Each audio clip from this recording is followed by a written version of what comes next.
Chères téléspectatrices, chers téléspectateurs, bonsoir. L'Église Ministère de Restauration vous remercie d'avoir participé nombreux devant vos petits écrans pour suivre votre émission préférée qui passe chaque mardi de 20h15 à 21h et chaque samedi de 15h15 à 16h. Nous vous en remercions. Ecclesia Ministère ya Réconciliation apesi bino matondi na bokebi na bino na manaka na ye o bomesana kolanda mikolo miso ya mibale ko banda ngonga tuku mibale na minute zomi na mitano pe esila kana ngonga tuku mibale na moko na libungu tulu pe ezonga kabongo mokolo aposo na ngonga ya zomi na mitano na minute zomi na mitano pe ekenda kusila na ngonga ya zomi na motoba pe apesi bino matondi. Il est écrit dans la parole de Dieu que lorsque 2 ou 3 personnes sont rassemblées à mon nom, je suis au milieu d'eux.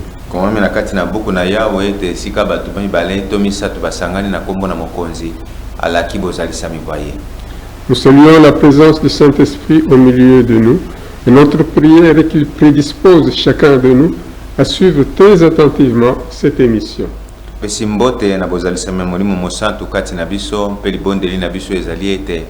Asimba bokebi ya moko moko na biso na tina ete tolanda manaka mae ndenge bandi kino suka na yango. Nous savons que Dieu parle d'une façon ou d'une autre à travers ce message. Chacun peut toujours découvrir ce que Dieu veut de lui, le message qu'il veut lui donner pour sa vie. Ebi ete nkola lobela kabiso lolenge moko tope mosusu pe na nzela na bolanda manaka mae moko na moko ko zwa eteni o nkola lengele lié na lolenge moko pe mosusu. Le thème de ce jour c'est l'amour de Dieu. Bolingo na Nzambe. Et le texte sur lequel nous appuyons c'est Jean 3 verset 16. Pelitangi na biso evandisami moboko na yango na mokanda ya Yohani mokapamisa tunzela zomi na motoba. Je pense que l'interprète peut vous le dire en français et aussi bien qu'en lingala.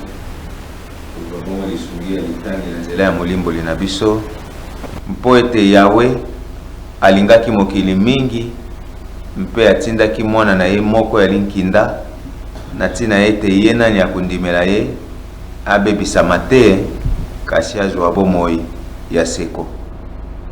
Jean chapitre 3 verset 16e. Car Dieu a tant aimé le monde, il a donné son Fils unique, afin que quiconque croit en lui ne périsse point, mais qu'il ait la vie éternelle. Amen. Amen. Donc, il nous est dit que Dieu a tant aimé le monde qu'il a consenti un sacrifice suprême, c'est-à-dire son Fils Jésus-Christ mourir sur la croix de Golgotha pour la rémission de nos péchés. Na kopesa libonza to likabo ya mwana na ye moko ya lenkinda mpo ete biso basumu kenase na moyo tozwa makoki ya kolimbisa.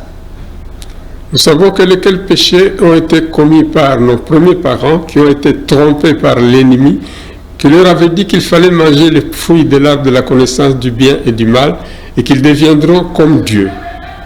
Libunga o esalamaki epai na baboti na biso ya yango na kokosama epai na monguna satana.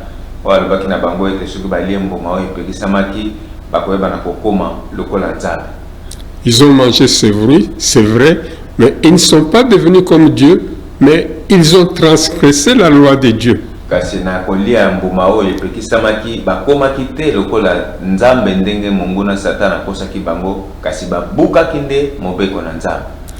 relation entre Dieu et sa créature a été rompue à cause de ce péché.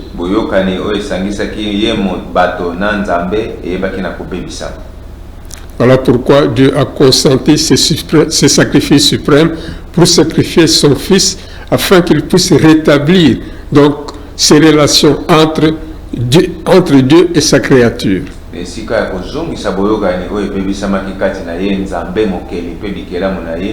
Epesamelaki Nzambe ndingisa ya kokende bongo kobonza libula o munene ya bolingo ya bobonzami ya mwana na ye mpona kozongisa esika o bobebisami eyingelaki. C'est vrai que ce sacrifice pour Jésus-Christ pouvait être considéré comme sanction, puisque ce n'est pas lui qui a péché, mais ce sont les hommes qui ont péché, mais lui doit accepter de souffrir pour réparer ce que les hommes ont fait. Mpamela mpona ye mwana mpo ezali Yesu Kristo te mokonzi asalaki mabe kasi singelaki ya kwa bongo ndima pasi oyo etumbo oyo mpo ete boyokani ebebisamaki kati na Nzambe na bato ekoka kozonga. Donc ce sacrifice qu'il a accepté pour le pardon de nos péchés, c'est pour enfin nous donner la vie éternelle que lui détient. Boyelikabo oya ofele andimaki ko pesa epai na biso bato mpona kozwa bolimbisi ya masumu.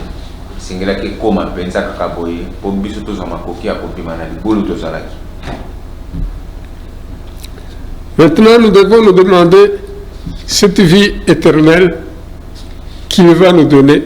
C'est quoi cette vie éternelle? Il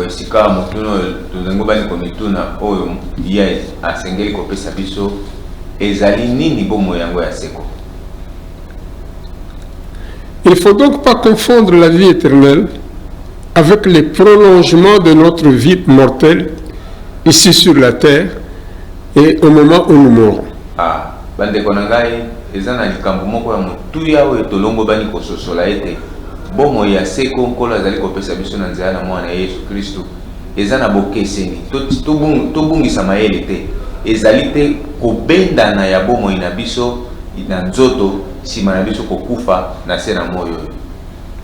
Donc, la vie éternelle, c'est plutôt la vie de Dieu, mais manifestée en Jésus-Christ.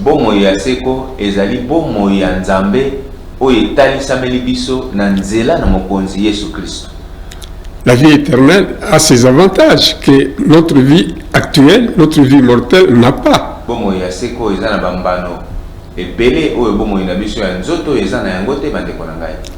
Le premier avantage, c'est l'assurance de l'éternité, c'est-à-dire qu'on ne va plus mourir à partir du moment où nous avons la vie éternelle.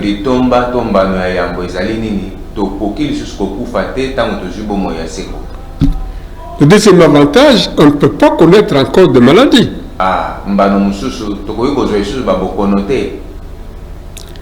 Troisième avantage, on ne saura pas avoir un ennemi qui va commencer à nous tenter, à nous amener à commettre des péchés. En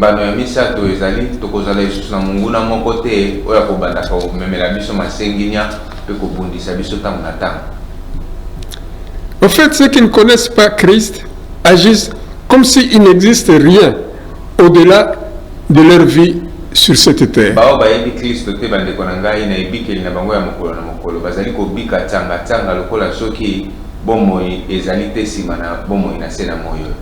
C'est-à-dire ce sont des gens qui ne savent pas qu'est-ce qui va arriver après leur mort.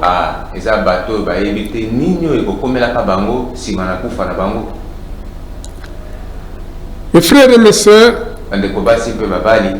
notre souhait est que chacun de nous cherche quand même à vivre cette vie éternelle par la foi.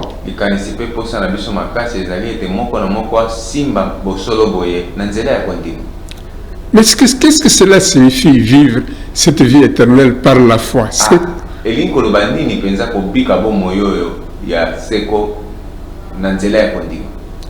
Par la foi, c'est-à-dire, quand je crois que Jésus-Christ est Fils de Dieu,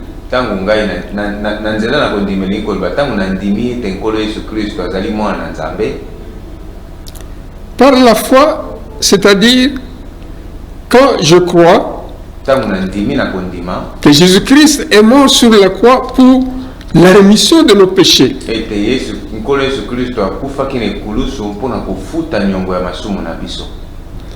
Et pour le pardon de ce péché. Et aussi, conséquence, pour être sauvé, bien sûr.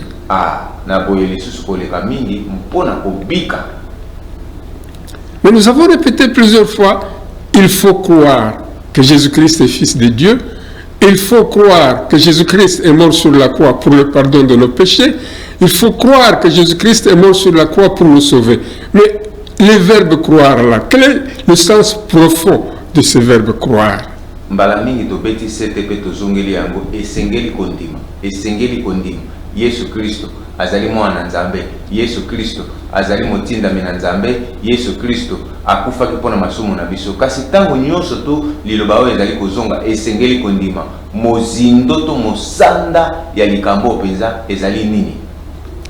Le croire ne signifie pas simplement une croyance éternelle à la divinité du Christ. Kondima ezali kaka te likambo ya koluba likambo ya kondima to koyamba bonzambe ya Kristo. Croire ici signifie placer notre confiance en Jésus-Christ. Awa kondima elingi koloba kovandisa elikia na biso kati na Kristo Yesu. C'est-à-dire savoir qu'il est le seul à pouvoir nous sauver. Elingi koloba ete kolo Yesu Kristo azali obele ye me ilinkinda ya kopikisa biso. Croire, c'est aussi lui confier donc à Jésus-Christ notre projet présent et notre projet à venir aussi.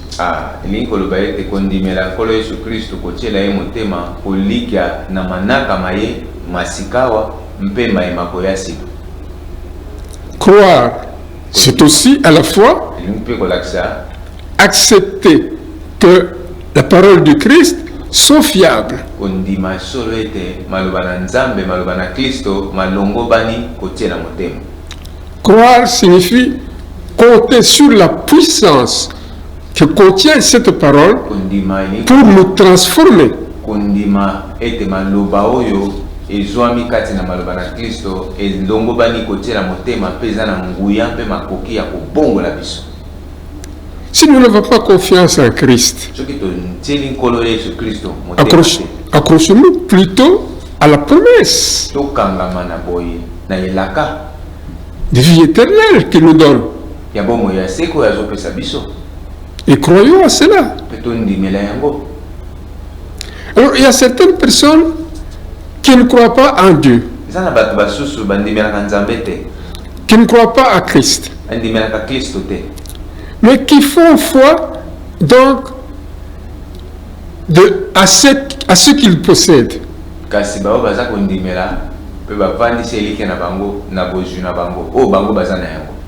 Mais ce qu'ils possèdent, c'est quoi? Ils ont par exemple beaucoup d'argent.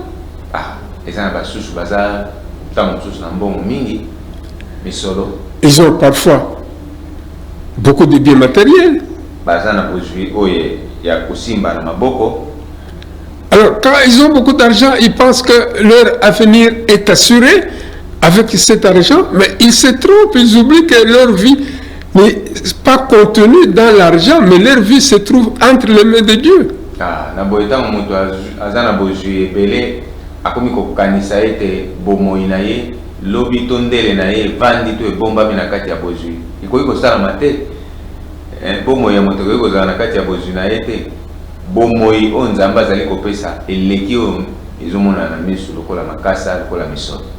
Tu peux avoir beaucoup d'argent, mais du jour au lendemain, Dieu t'appelle et tu pars. Tu ne sais même pas ton argent que tu avais là, celui qui restera à prendre cet argent, de quelle façon il va l'utiliser.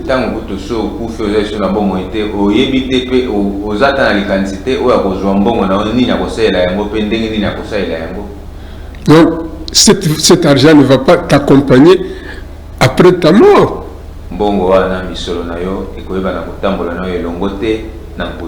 Et ne pourra jamais te donner la vie éternelle. Il y a certaines institutions qui pratiquent par exemple de bonnes œuvres. Aider par exemple les handicapés, les gens qui ne savent pas marcher, leur fournir par exemple des vélos, leur fournir... Aider par exemple des orphelins, aider des veuves. Mais ils pensent que ces bonnes œuvres, ça va beaucoup les aider après leur vie sur cette terre.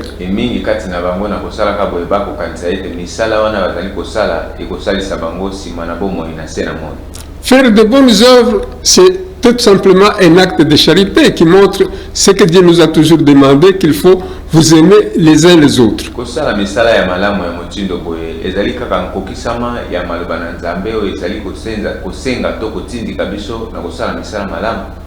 Mais ce n'est pas ça qui va t'accompagner après ta mort sur cette terre. Kasi yango wana te ekoyeba na kotambola na biso elongo nsima na kufa na se na moi.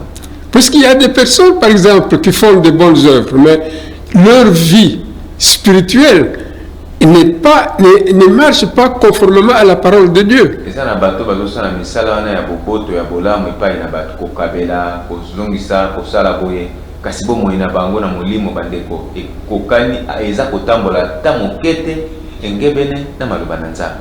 Ils ont beaucoup d'argent, mais ils utilisent cet argent, par exemple, pour faire la débauche. Ah, ebele baza na misolo miike me kasi mingi bazali kosala yango mpona ko mingi zindisa na kati ya bondumba.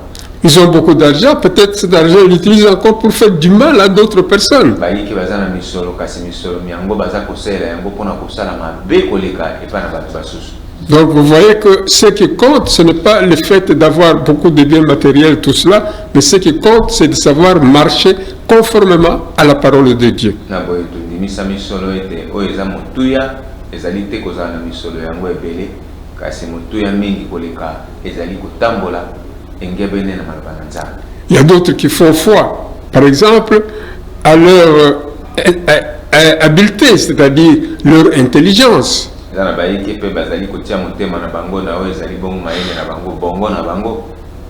C'est aussi une erreur. Si vous avez l'intelligence, vous avez beaucoup de biens, tout cela, il faut remercier Dieu puisque c'est lui qui t'a donné tout cela.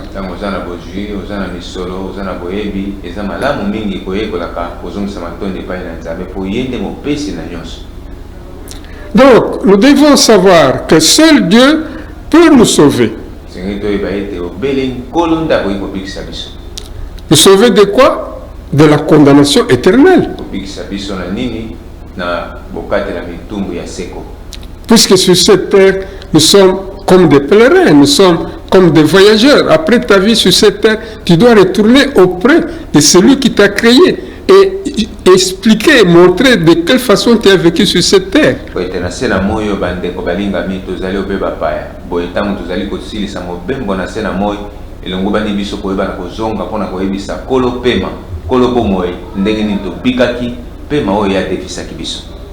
Voilà pourquoi il faut mettre sa vie en règle au moment où nous rentrons auprès de l'Éternel notre Dieu.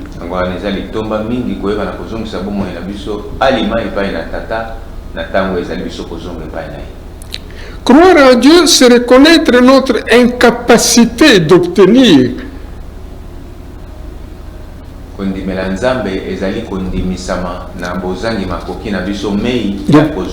le salut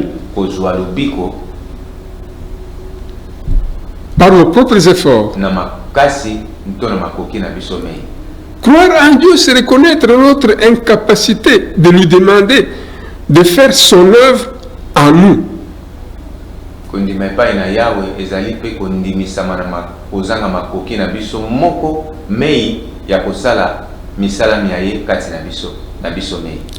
Quand Jésus parle d'un homme qui est incrédule, incrédule, c'est-à-dire quelqu'un qui rejette Jésus-Christ.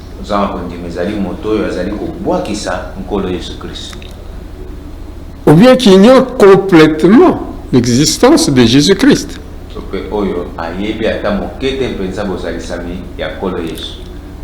Mais c'est différent de quelqu'un qui a des doutes pour certains problèmes qu'on lui a présentés, par exemple, mais après des explications, après des témoignages, il revient à la raison et accepte ce problème.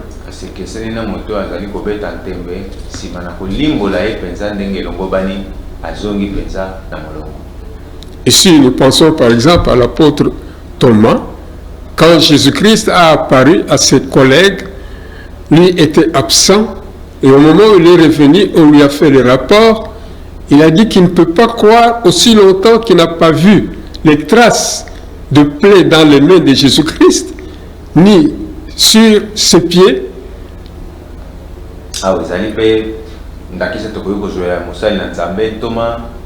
Thomas oyo azalaki te tango kola bimela ki baye kolisima na liwana ye bongo tango baye bisi lisolo makambo ndenge elekaki ete kola uti kobimela biso aboye tango yo azalaki te abeti ntembe pa lobi ete akondimaka te soki na ye no amoni te matono mayema zwami na madusu ya maboko ya pota na ye. Mais à partir du moment où Jésus-Christ lui a apparu kasi tango ekomaki ngonga oyo nkolo yesu abimeli ye et qui lui a montré les traces de toutes ses blessures, alakisi ye bilembo ya bampota na ye na makolo mpe na maboko, il a répondu en une phrase seulement: mon Seigneur et mon Dieu. azongisaki ya lobe moko na maloba ma ye mokonzi na ngai mpe nzambe na ngai. C'est comme si il demandait pardon, de lui pardonner pour le fait qu'il n'avait pas cru. eza lokola moto oyo sokisaki mpe andimaki mbeba na ye ndenge azangaki kondima ntango babetelaki ye lisolo. Et Jésus lui répondra: heureux ceux qui ont cru sans avoir vu. nkolo mpe lokola ayebaki mozindo ya tubela na ye alobi esengo na baye bandimaka soki naino bamoni te ntango naino bamoni te yango bamona. Ceci dit, nous allons vous dire que l'Éternel, notre Dieu, a un plan merveilleux pour chacun de nous. yawe nzambe tata na biso aza na manaka malamu mingi mpona biso. Vous voyez que quand Dieu a créé l'homme, il l'a placé dans le jardin d'Éden dans des conditions convenables pour qu'il puisse vivre correctement. Ntango moto nzambe asalaki moto na elanga balingami atiaki ye na makati na mabongisi na ebikeli moko oyo ekoki kopesa ye ndingisa abika malamu na kati elanga. Dieu pouvait passer dans le jardin d'Éden pour voir ses enfants, leur demander des nouvelles. Ntango na ntango akoki koleka na mpona kokutana na bango kozwa basango na bango koyeba ndenge nini bazalaki kobika. Mais alors il leur a donné quelques instructions pour que cette communion puisse perdurer, et cela pour leur intérêt. Atiraki bango mwa mindelo na ibikeli na bango ya mokolo na mokolo mpona bolamu na bango mpo ete bomengo na bango na kati na elanga ebikama ntango molai. Il leur avait ainsi interdit de manger le fruit de l'arbre de la connaissance du bien et du mal. Na boya pekisaki bango kolia mbuma ya nzete oyo ezwamaki na katikati ya elanga ya boyebi bo mabena malamu. Et au moment où ils ont mangé ces fruits, trompés bien sûr par l'ennemi, eh bien ils se sont d'abord rendus compte qu'ils étaient nus. Kasi tango babukaki ekila na koliaka mbuma ya nzete na bayebaki na kosutuka kaka bango moko ete bakomaki bolumbu. Et quand Dieu est venu pour les visiter, il n'était pas capable de se présenter au devant de lui. Tango kolo abelemaki epai na bango kotala bango bakokaki te bango mei komitalisa liboso na ye. Et c'est vrai, Dieu leur avait demandé ce qu'ils ont fait. Ils ont reconnu qu'ils avaient marché contre les règlements que Dieu leur avait donnés. Bango mei bandimaki solo ete batambolaki na botemani na maloba oyo nkolo apesaki bango lokola mpamela. C'est pourquoi il est dit yango wana elobami dans Romains 3, verset 23, que tous ont péché et sont privés de la gloire de Dieu. mokanda baloba mokapa misato nzela tuku mibale na misato ekomami pamba te banso basumukaki mpe bamipekisa nkembo na nzambe. Donc, il y a eu rupture de relation entre Dieu et ses enfants. Boye boyokani kati na nzambe na bana na ye ekatanaki. Et Dieu les a chassés, bien sûr, du jardin d'Éden. Mpe nkolo abenganaki bango na elanga na Eden. Il nous a dit qu'il n'y a que son Fils Jésus-Christ qui pouvait rétablir ces relations qui étaient rompues entre Dieu et sa créature. Ebameli biso ete obele nkolo Yesu Kristo ndako kaki kozongisa boyokani boye bobebisamaki kati na tata mpe bikelamu bya ebana. C'est pourquoi il est écrit dans Jean 14, verset 6, Jésus qui parle: je suis le chemin, la vérité et la vie. Personne ne peut aller au Père autrement que par moi. nde boye komami na mokanda Yohane mokapa zomi na mine nzela ya motoba wana nkolo Yesu Kristo nde azali koloba nazali nzela solo mpe bomoi moko takoki kobelema na tata soki aleki nzela na ngai te. D'où nous devons recevoir Jésus-Christ dans notre vie et l'accepter comme notre Seigneur et Sauveur personnel. Boye sengeli na biso koyeba na kondima na nkolo Yesu Kristo na bomoi na biso lokola mokonzi mpe mobikisi na biso mei. Nous allons ainsi connaître, expérimenter l'amour et le plan de Dieu dans notre vie.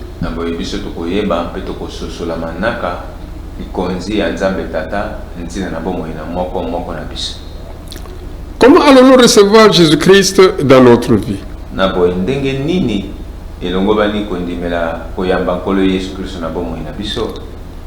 On nous dit que c'est par la foi. Et cela, il nous est dit dans Jean 1, verset 12, ceci.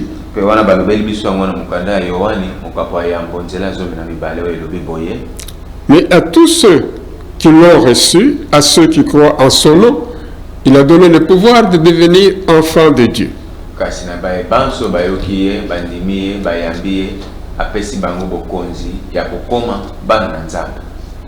Nous ne sommes créatures de Dieu, mais nous devenons enfants de Dieu en posant des actes.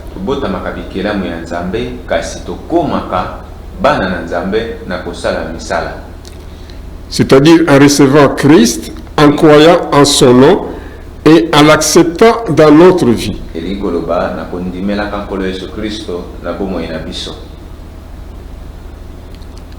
Nous recevons ainsi un certificat d'acte de naissance céleste qui est livré par Jésus-Christ.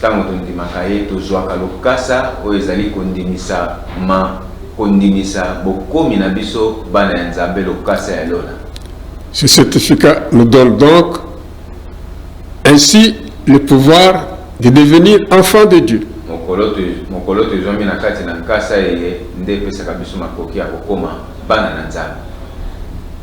C'est comme nous avons dit au départ, que quand nous naissons créatures de Dieu, mais nous devenons enfants de Dieu en posant des actes.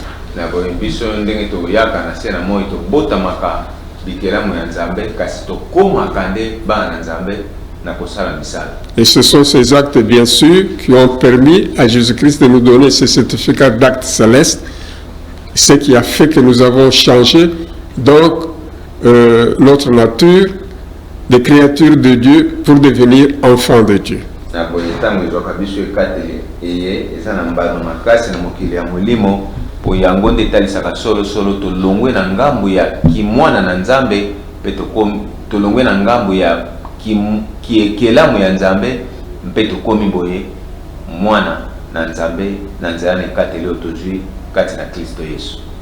Vous verrez que ces actes se produisent déjà dans la vie courante, c'est-à-dire que lorsque quelqu'un a un enfant, il doit se présenter devant l'état civil et là-bas on va lui livrer un certificat d'acte de naissance qui va témoigner officiellement que cet enfant lui appartient.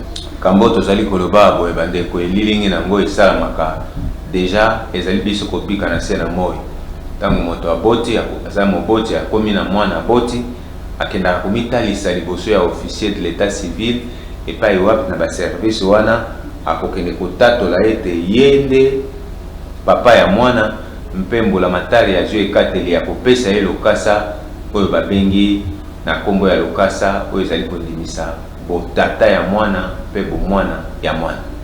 Donc c'est pour vous dire que tout ce que nous faisons aujourd'hui à travers le monde, c'est déjà prévu dans la parole de Dieu. On ne fait que copier.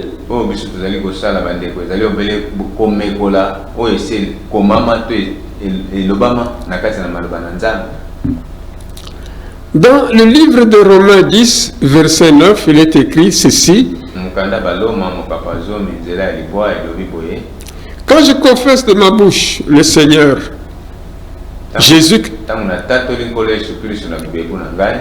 et quand je crois dans mon cœur que Dieu l'a ressuscité d'entre les morts, je suis sauvé.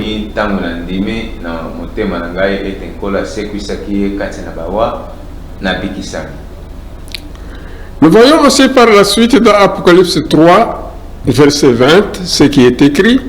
Pena mukanda ya emoniseli mokapa misatu nzela tukumi bale pa iwape elobameli biso.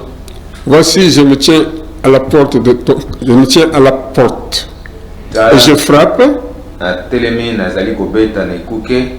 Si quelqu'un entend ma voix et ouvre, j'entrerai chez lui, je souperai avec lui et lui avec moi.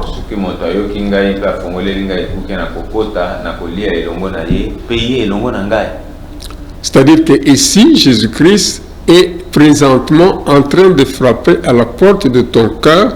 Il te demande d'ouvrir ton cœur pour lui permettre d'entrer dans ton cœur. Et en ce moment-là, lui, il va souper avec toi et toi avec lui.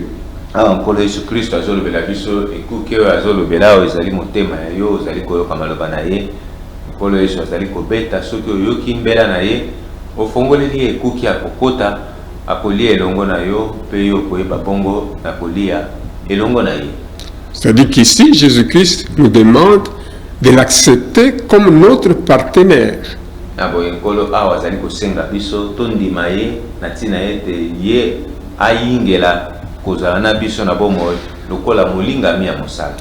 Le partenaire, c'est quelqu'un qui partage avec nous des moments de joie, qui partage avec nous des moments de malheur.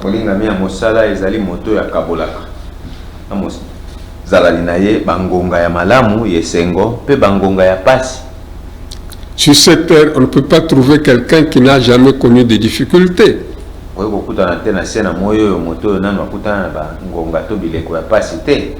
Jésus-Christ, en tant que partenaire, en cas de difficulté, de peine, vous pouvez invoquer son nom, le prier, eh bien, Jésus-Christ est capable de te sauver, de te venir en aide en temps de difficulté.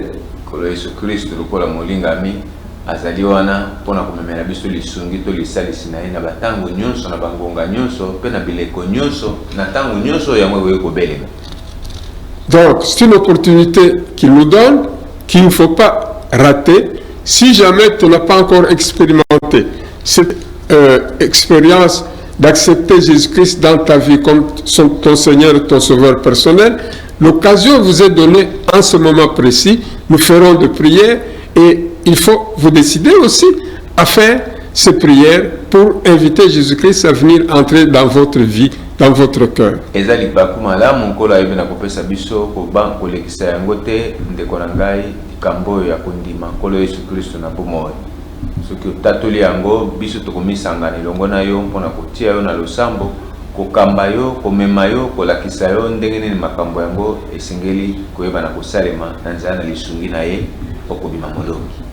Nous allons maintenant entrer en prière et notre prière est subdivisée en 3 parties.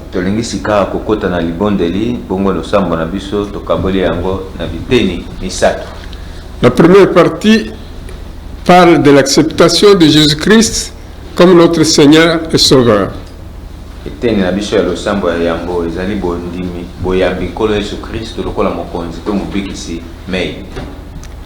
Deuxième prière, c'est la prière de renoncement à Satan, qui est notre ennemi, qui est l'ennemi de Dieu, qui est aussi notre ennemi.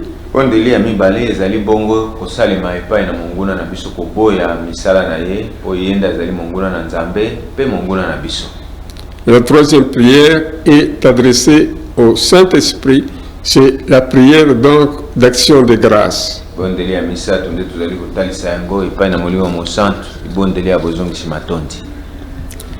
Prière d'acceptation. Tu t'adresses à Jésus-Christ en disant, Seigneur Jésus-Christ, je reconnais que jusqu'à présent, j'ai dirigé seul ma vie.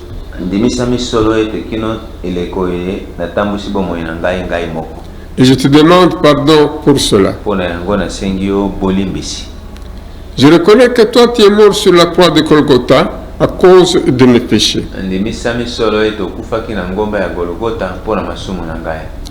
Tu as versé ton sang sur cette croix de Golgotha pour la rémission de mes péchés.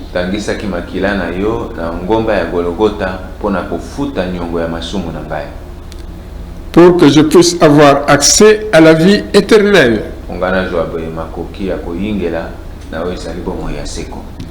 Maintenant que j'ai entendu ton appel par la bouche de ton serviteur,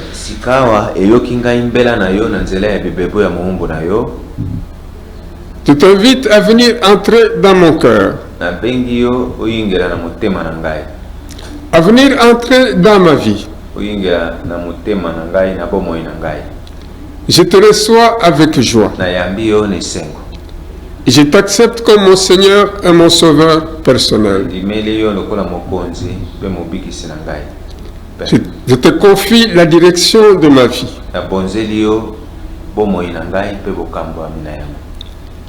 Tout mon corps est ainsi devenu le temple du Saint-Esprit.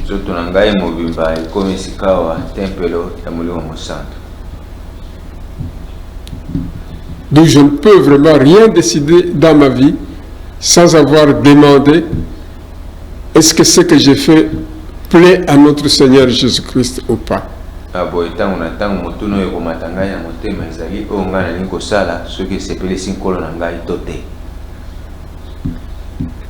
Prière de renoncement adressée à Satan, qui est l'ennemi de Dieu, qui est aussi notre ennemi.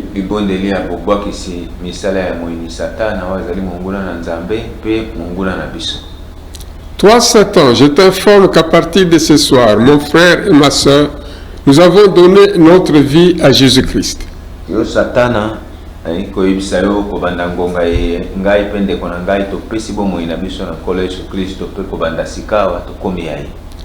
Nous lui appartenons corps, âme et esprit.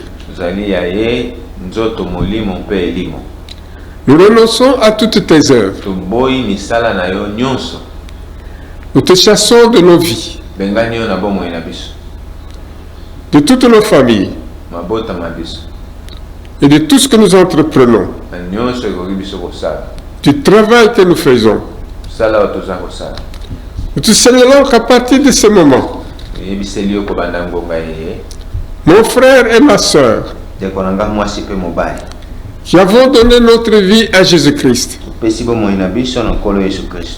nous sommes couverts complètement par le sang de Jésus-Christ de la tête jusqu'aux pieds.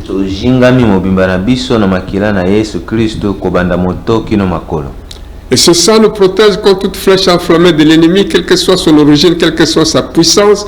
Et c'est là au nom puissant de notre Seigneur Jésus-Christ.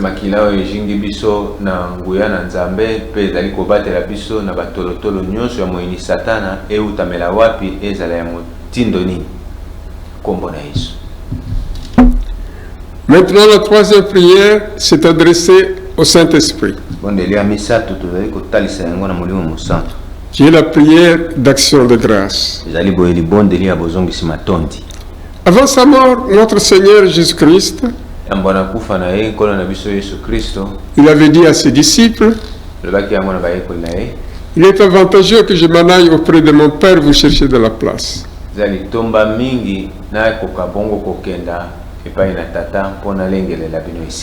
Puisqu'il y a beaucoup de la place dans la maison de mon Père.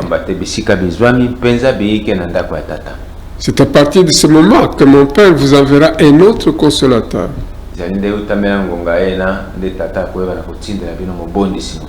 L'esprit de vérité qui vous conduira dans la vérité.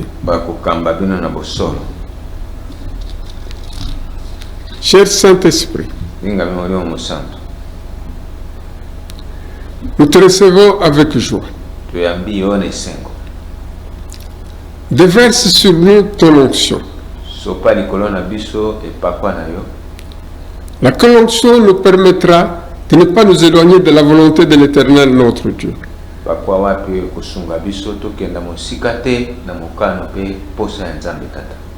Ton onction nous permettra aussi de conserver le plus longtemps possible les acquis de tout ce que nous venons de recevoir aujourd'hui. En recevant Jésus-Christ, en l'acceptant dans notre vie comme notre Seigneur et Sauveur personnel.